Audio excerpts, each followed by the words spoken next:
வணக்கம் friends. EB வீட்டு சர்வீஸ்க்கு name transfer பண்ணுறதுக்கான தேவையான ஆவணங்கள் என்னென்னங்கிறத நம்ம இந்த வீடியோவில் பார்க்க போகிறோம். ஓகேங்களா? இந்த டாக்குமெண்ட்ஸ்லாம் இருந்தால் நீங்களே ஈஸியாக உங்களுடைய வீட்டு சர்வீஸை எளிதாக பெயர் மாற்றம் செஞ்சுக்கலாம்.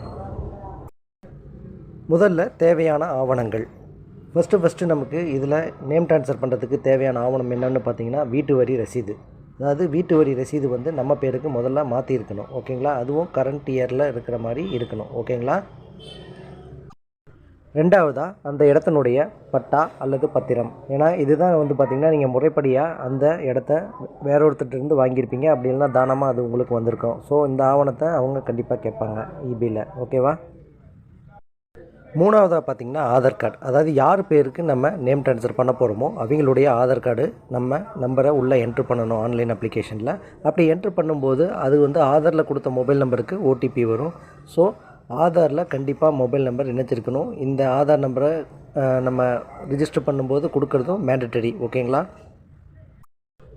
நான்காவதாக ஃபார்ம் 2. ஃபார்ம் 2ங்கிறது பார்த்திங்கன்னா ஆப்ஷனல் தான். அது ஒரு சில இபி ஆஃபீஸில் ஃபார்ம் 2 கேட்பாங்க, ஒரு சில இபி ஆஃபீஸில் ஃபார்ம் 2 கேட்குறதில்ல. இப்போ முதல்ல ஃபார்ம் 2 அப்படிங்கிறதுனா என்னன்னு சொல்லிடுறேன். ஃபார்ம் 2ங்கிறது என்னென்னா ஓனர் கன்சென்ட் லெட்டர். அதாவது நம்ம அந்த இபி சர்வீஸ் இருக்கக்கூடிய இடத்த வேற ஒருத்தர்கிட்டருந்து வாங்கியிருப்போம் இல்லையா, முன்னாடி அந்த இபி சர்வீஸ் வேற ஒருத்தர் பேரில் இருந்திருக்கும் இல்லையா, அவர்கிட்ட இருந்து நம்ம ஒரு கன்சென்ட் லெட்டர் மாதிரி வாங்குறது தான் ஃபார்ம் 2. ஓகேவா? ஃபார்ம் 2ல் முன்னாள் ஓனர், அதாவது அந்த இபி சர்வீஸ் முன்னாடி யார் பேரில் இருந்துச்சோ அவங்கக்கிட்ட நம்ம ஒரு சைன் வாங்கணும். அதில் என்ன போட்டிருக்கோம் அப்படின்னா, இந்த மாதிரி நான் இந்த இடத்த இந்த கதவு நம்பர் கொண்ட என்னோடய சர்வீஸ் நம்பர் இருக்கிற வீட்டை நான் வேற ஒருத்தருக்கு சேல்ஸ் பண்ணிட்டேன்.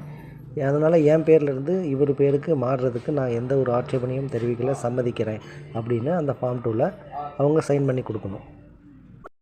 மேக்ஸிமம் எல்லாம் பட்டா அல்லது பத்திரம் கம்பல்சரி பண்ணியிருப்போம். அதனால் ஃபார்ம் 2ங்கிறது ஒரு ஆப்ஷனல் தான். ஓகேங்களா? அடுத்து அஞ்சாவதாக பார்த்திங்கன்னா அண்டர்டேக்கிங் ஃபார்ம் 4 அப்படின்னு சொல்லுவாங்க. இந்த அண்டர்டேக்கிங் யார்கிட்டருந்து வாங்கணும் அப்படின்னா, யார் பேருக்கு இப்போ நேம் மாறப்போதோ அவங்க கொடுக்கணும். அதாவது சம்மந்தப்பட்ட அப்ளிகண்ட் பேரில் அந்த அண்டர்டேக்கிங் கொடுக்கணும். ஓகேங்களா? ஸோ இந்த 5 டாக்குமெண்ட்டும் இருந்தால் நீங்கள் ஆன்லைனில் பதிவு பண்ணுறதுக்கு தயாராக இருக்கலாம். அப்படி ஆன்லைனில் பதிவு பண்ணுறதுக்கான வெப்சைட் நான் இந்த வீடியோவில் கொடுத்துருக்கேன். அந்த லிங்க்கில் போய் நீங்கள் ஆன்லைனில் எளிதாக அப்ளை பண்ணிக்கலாம். அப்ளை பண்ணும்போது உங்களுக்கு ரெஜிஸ்ட்ரேஷன் ஃபீஸாக ₹726 வரும். அந்த ₹726 நீங்கள் கட்டினதுக்கப்புறம் சம்மந்தப்பட்ட இபி ஆஃபீஸ்லேருந்து உங்களுடைய அப்ளிகேஷனை வெரிஃபை பண்ணிவிட்டு நீங்கள் அதில் எலிஜிபிளாக இருந்தால் உங்களுக்கு நேம் ட்ரான்ஸ்ஃபர் எல்லாம் ப்ராப்பராக கரெக்டாக இருந்துச்சுன்னா உங்களுக்கு அந்த நேம் ட்ரான்ஸ்ஃபர் அப்ளிகேஷனை அப்ரூவல் கொடுப்பாங்க. அதுக்கப்புறம் அதுக்கு அடுத்த மாதத்துலேருந்து வரக்கூடிய பில் உங்களுடைய நேம்லேயே வரும். ஸோ இந்த ஸ்டெப்ஸ்லாம் நீங்கள் ஃபாலோ பண்ணிங்கன்னா கண்டிப்பாக நீங்களே ஈஸியாக வீட்டில் இருந்த மாணிக்கே உங்களுடைய வீட்டு சர்வீஸினுடைய நேம் சேஞ்ச் பண்ணுறதுக்கு அப்ளிகேஷனை ஆன்லைனில் பதிவு பண்ணிக்கலாம். ஃப்ரெண்ட்ஸ், இந்த வீடியோவில் ஏதாவது டவுட் இருந்துச்சுன்னா எனக்கு கமெண்ட் பண்ணுங்கள். நான் கண்டிப்பாக உங்களுக்கு அந்த டவுட்டை கிளியர் பண்ணுறேன். மேலும் வீடியோ நல்லா இருந்துச்சுன்னா ஒரு லைக் பண்ணுங்கள், ஷேர் பண்ணுங்கள், என் சேனலை சப்ஸ்கிரைப் பண்ணுங்கள்.